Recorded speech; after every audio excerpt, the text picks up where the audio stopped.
pag-usapan naman natin yung mga girls na medyo napalapit sa'yo. Okay po. Unahin natin si Heaven. Opo. Sino ba si Heaven para kay Marco? She's my best friend.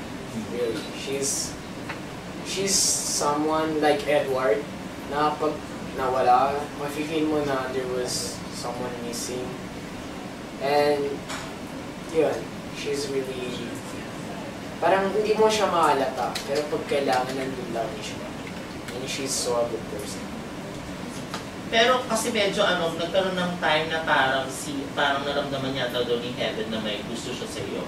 What's your comment about that? What? Nung nagkaroon ng time na parang nasabi ni Heaven na may gusto ka daw sa kanya. Yeah.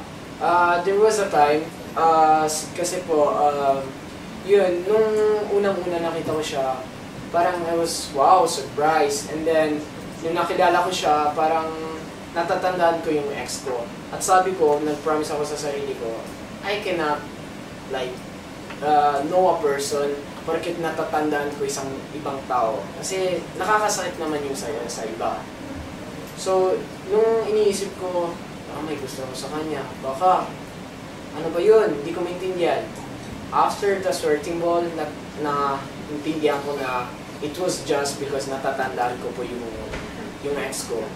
And as a person, kung ginawa ko to sa iba, siguro masasaktan yung tao na yun at hindi na ako papansinin. Pero believe na believe ako sa kanya kasi yung parang hindi niya pinansin yun. Ang pinansin niya yung friendship namin. Lagi nga ako tinutulungan. And that's why she's so a good person.